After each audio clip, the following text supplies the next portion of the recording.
Right, I'm here in Sheffield city centre. I'm at the bottom of the Moor, which is Sheffield's second shopping street after Fargate. And I want to talk about the gay scene in Sheffield and how I think we can improve it. You know, just to give a few ideas on how we can get Sheffield to, shall we say, bat above its average, or even at its average regarding the gay scene in Sheffield. At the moment, the gay scene, or the gay quarter, however you want to describe it, is here at the bottom of the Moor. You have a pub there called Dempsey's, which has been open for a long time now in Sheffield, and then you have this newer section here, which I think is a nightclub. What's it say? Queer Junction. So I think it's a nightclub, possibly sauna. I'm not sure. We'd have to do more research on that.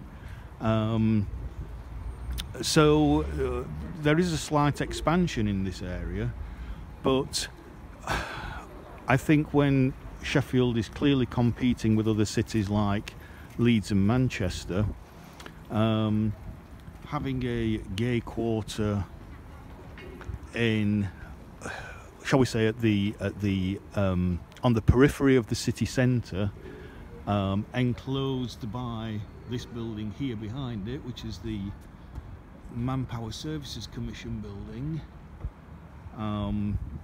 which causes quite a big barrier from London Road, which is over there. It's kind of out of the way.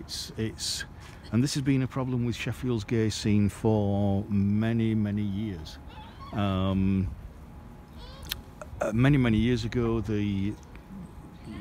Sheffield had, I think it was the oldest gay pub in the country, which was the Cossack on Howard Street. It was there for many years, very successful pub, and I think the reason why it was so successful is because on Howard Street it was very close to the bus station and the railway stations. And so when you look at places like Leeds and Manchester especially, and to a certain extent Birmingham as well, you can see how their gay scene, their gay villages have developed over time very close to the railway stations, and certainly in Leeds' case the bus station. Not only that, these areas that have been zoned to create these villages have taken over old industrial areas, brought them back to life, but industrial areas actually in the city centre and in quite a prominent part of the city centre. And the buildings that are there, if you go into Queen's Court, for example, or you walk along Canal Street in Manchester, Queen's Court is in Leeds. These are very attractive buildings that have been very nicely refurbished. And despite, you know, the painting of the rainbow flag on that building there, it's still a concrete monstrosity.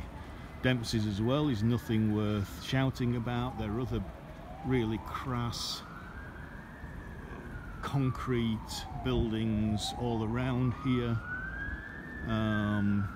As I say, you've got this huge monolith of the Manpower Services Commission building behind, which is basically concrete and brick. More concrete up there. The Moor itself, although it's being refurbished, is hardly the most attractive street in the country. Although it's you know, the developments are taking off and it's becoming a little bit more vibrant. But we're on Bank Holiday Monday, 2019, and I'm just wondering why Dempsey's is closed. I would imagine at the moment Queen's Court in Leeds and the Canal Side in Manchester will be buzzing. Places will be open, pubs and bars will be open, there will be people outside on this lovely warm day enjoying the sunshine, sitting under the shade of trees in a really nice chilled out environment. And yet basically look at the state of this, there is nothing happening. There's people walking through here. You walk from where you've come from, there are a few bus stops at the end there, and you walk through here to access the Moor. This has been a big argument for many years about why this building was put here, because it closed off the Moor from London Road, which basically goes straight through London Road, one of the main roads into Sheffield city centre, got cut off by this building at the Moor foot. So people now have to come round here, get off a bus just on this road here or over there to access the Moor. So this is kind of out on a limb again, and this has been the problem with Sheffield for many years, where its gay scene developed down Attercliffe, which at the time in the 80s and 90s was very run down, lots of sex shops and saunas down there, quite seedy, very industrial, very little public transport down there, so hence it didn't really thrive as a high quality gay quarter. So this is a little bit better in the respect that it's in the city centre, but it's still on the periphery of the city centre. The problem with Sheffield city centre, and it's been a problem for many years, is that it's a very long, narrow city centre. It goes basically from the bottom of the Moor all the way to Castlegate in basically one long, windy, snake-like line of shops. And so if you happen to be shopping or live anywhere near the other side of the city centre, then this side of the city centre is quite difficult to get to. So yeah, you know, it's amazing that the fourth or fifth largest city in this country struggles to have any kind of a meaningful gay scene. One bar that's closed, and a nightclub and possibly sauna that, you know, I don't know how well it's being patronised. But yeah, so let's just walk down here a little bit, so that you can see from the other end of the road of this pedestrian area. You know, the flagstones are quite old. You've got a big shrubbery there. In winter, when the sun's lower, this building completely dominates this area, and this whole area is cast in shade virtually for kind of 4 or 5 months of the year.